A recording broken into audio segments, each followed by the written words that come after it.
наша красавица. По паспорту она Алина, при крещении данная Елена, а я зову ее Бобочка. Бобочка, да? Потому что когда я ее взяла, у нее было 2 зубика, и она очень была похожа на бобрика. На бобрика? Да. Здравствуйте, друзья! Как часто мы с вами слышим милосердие, сострадание, доброта. А вот сегодня у вас будет уникальная возможность увидеть это не на словах, а на деле. Подписывайтесь на мой неравнодушный канал и ставьте лайки. 2 года назад в жизни сотрудника хосписа «Дом с маяком» Виктории Пластининой появилась маленькая Алина. Этим летом мы поговорили с Викторией о смысле жизни и о том, можно ли радоваться чему-то, будучи опекуном неизлечимо больного ребенка. Эту историю я рекомендую посмотреть каждому. Что вы сейчас делаете? Сейчас Бобочка будет кушать. Когда она в интернате была, через рот ее накормила. Но я по принципу, что ребенок глотать может, ну то есть у него какой-то рефлекс сохранен, и потихонечку, по чуть-чуть стала вводить. По-моему, мы начали с фруктового пюре. Ну, в общем, я выбрала себе детское направление. И первое мое было посещение. Это была Измайловская детская больница, паллиативное отделение. Я, конечно, очень нервничала, потому что детей я не видела со стомами. Я вообще боялась своей реакции. Боялась. Я не знала, про что я буду плакать. Там, не знаю, может, в обморок паду. Вот. Но на самом деле, когда я зашла в отделение, когда я увидела детей, я до сих пор помню, я не увидела ни трубочек, ни трахеостом, ни гастростом, ни аппаратов. Я увидела, ну, как бы детей, глаза, и ощущение такое было, я не знаю, как это, ну, как будто, не знаю, как будто в раю находишься. Бобочку увидела.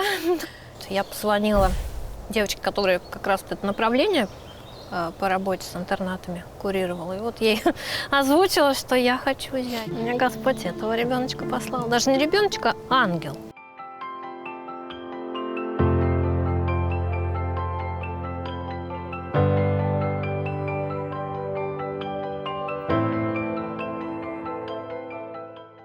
Тяжелая? 24, по-моему. Ой, 24 килограмма. Своя уже не тянет. Она для меня и малыш, и 8-летка, и 2-летка, и 3-летка. Универсальный ребенок. Когда в школу ходим, то она взрослая. Вы в школу ходите? Да, ну сейчас у нас, говорю, мы взяли тайм-аут, потому что, ну, нужен нам отдых всем. Вот.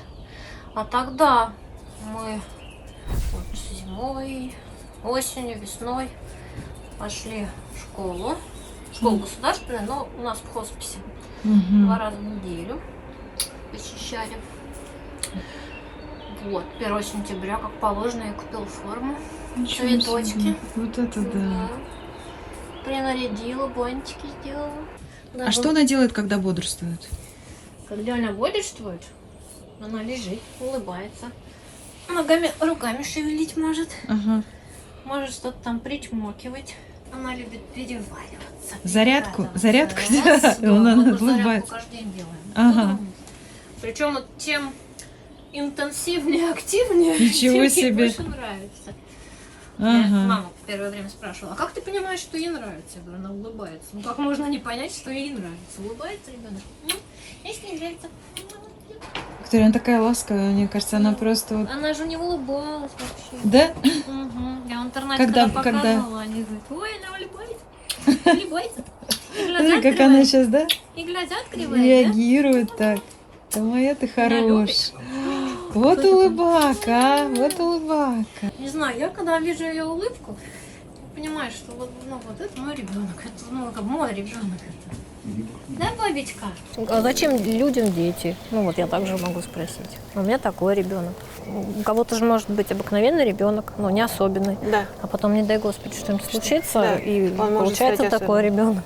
Да. Но это же как бы не значит, что его нужно отдавать куда-то сразу. Он же и продолжает оставаться быть твоим ребенком. Подписывайтесь, друзья. Съемки каждой истории – это большой труд. Мы делаем его очень маленькой командой. Ваши комментарии и лайки дают возможность нам развиваться и идти дальше. Поэтому я очень вас прошу, поддержите это видео. А когда эти мысли появились, Виктория? А удочерение? Да. о том, что вы Тут тоже. станете приемной мамой? Ты же тоже не сразу. Сначала же думаешь, что там я найду человека. Мне кажется, лет 20 уже появились. Ну, потому что оно как бы шли мысли и о своих детях, Угу. и о, ну, тоже своих, но которых я не рожала. Не знаю, Господь не давал. Ну, как бы по здоровью все в порядке. Вы невероятно красивая женщина. Спасибо. Правда, очень красивая. И я даже не могу представить, что рядом с вами не было мужчины, который смог бы, Ну, вот, захотел бы ну, с вами создать семью. были, но, не, были. Угу. Но на самом деле, когда встречи эти были, я всегда Господа просила, всегда. Ну, что как бы не моя воля пусть совершится, а твоя, ну, если мне полезен в духовном плане эти вообще отношения, брак там и так далее.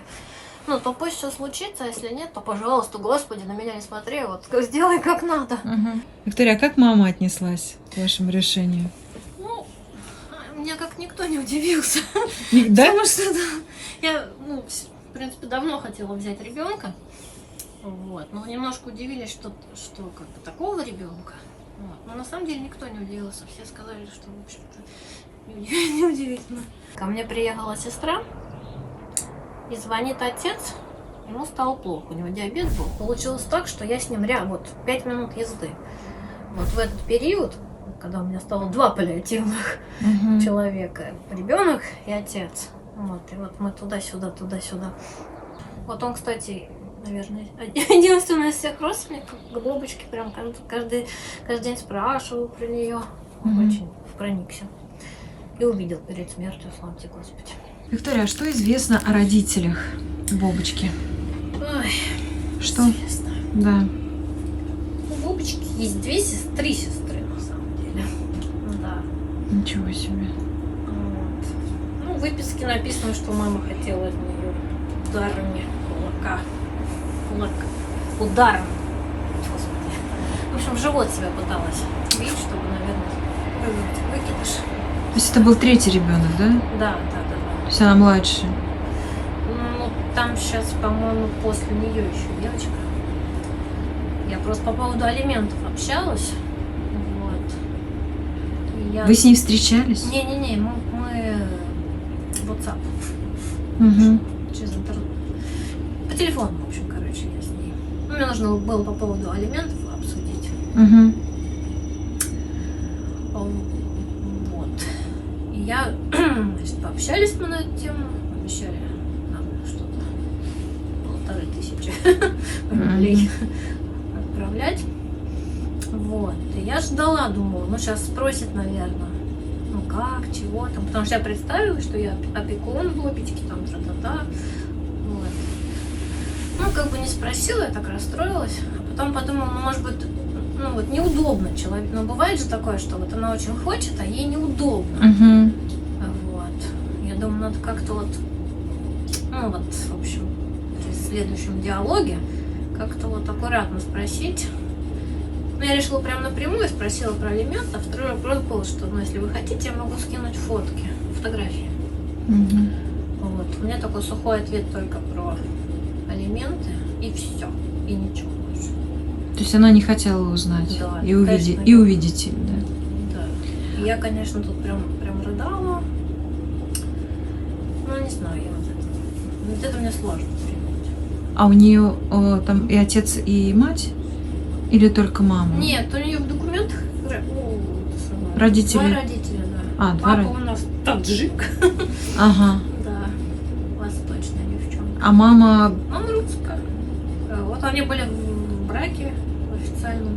А, то есть это не семья, которая ведет асоциальный образ жизни? Не-не-не. Нет? Ну, нормально, никакая не маргинальная семья. Вот это да. Да. Я почему удивилась? Потому что на самом деле в хосписе вот девочки, кто тоже взял детей в интернат, у нас там есть несколько человек, многие общаются с родителями, родители общаются с детьми. Вот. А наша, мамаша, такое чудо не хочет видеть. Причем она внешне копия. Похоже, да? Мгм. Она ее оставила при рождении, да? Мгм. То есть она родилась и сразу ее... Отказ написала. Тут для меня такой ребеночек.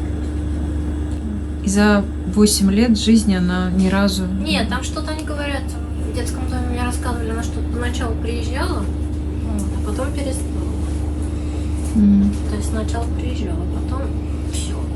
Ну, это состоятельные люди или нет? Нет, ну это как бы Просто обычная семья. Сейчас они вообще, по-моему, на Украине, поэтому я даже про алименты даже не спрашиваю, ну потому что не спрашиваю.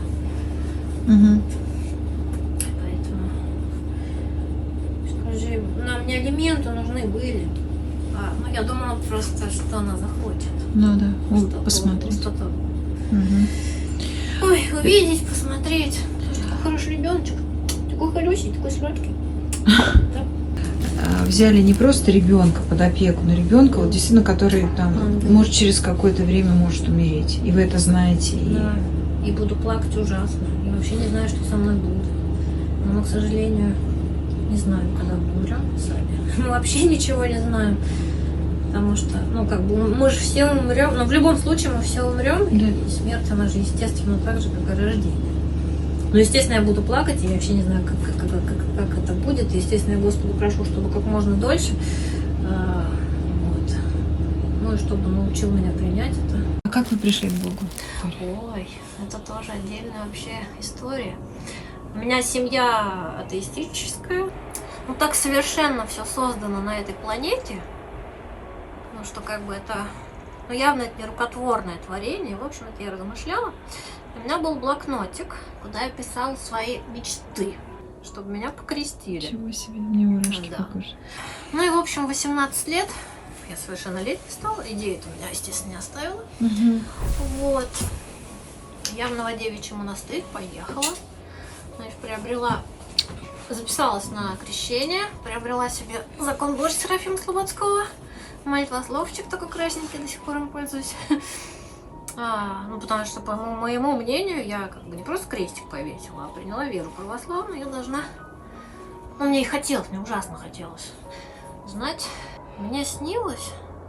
Сон мне снился. Я знаю, сон мне там не надо, там туда-сюда.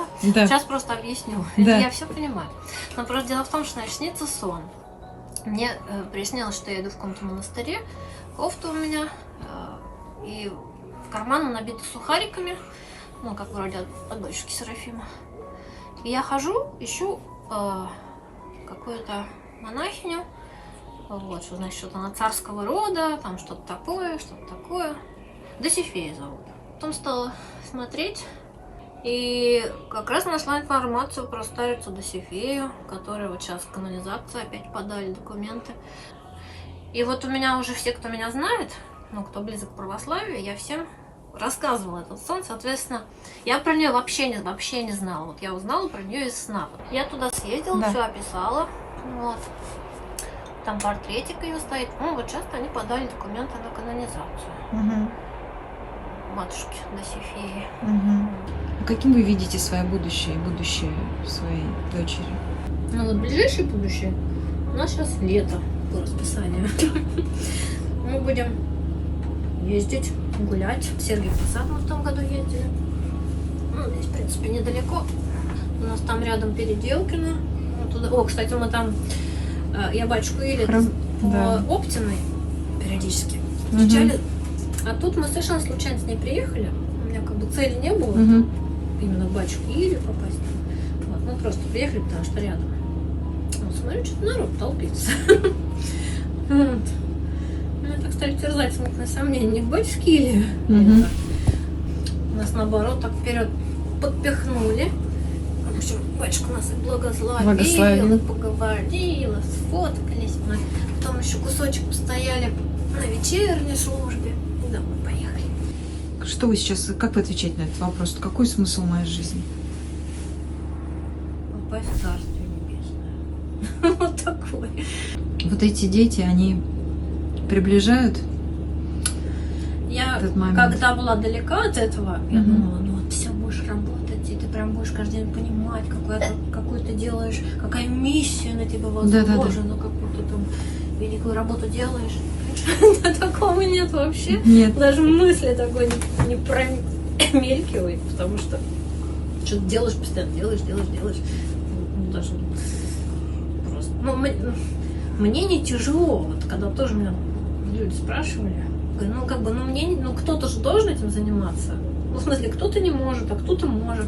Там каждый день, да, ты смотришь на страдания ребенка, да, что вот он... А паллиатив, он же, в общем-то, на то и рассчитан, чтобы страдания-то облегчить, то есть минимизировать, со всей этой симптоматикой бороться, вот, обезболить жизнь, сделать насыщенной какими-то положительными, не какими-то, а конкретными положительными моментами.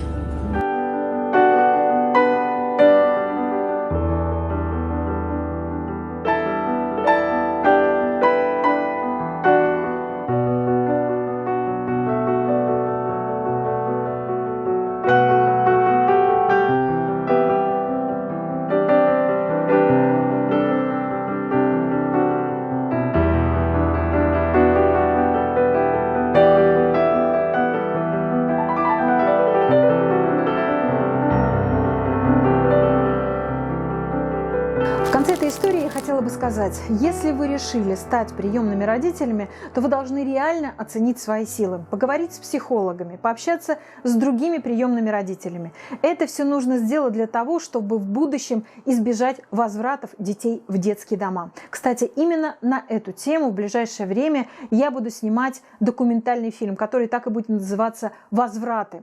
Сбор средств на этот фильм я осуществляю на платформе Boomstarter. Если вы хотите принять участие в сборе денег на этот фильм, то переходите по ссылке в описании.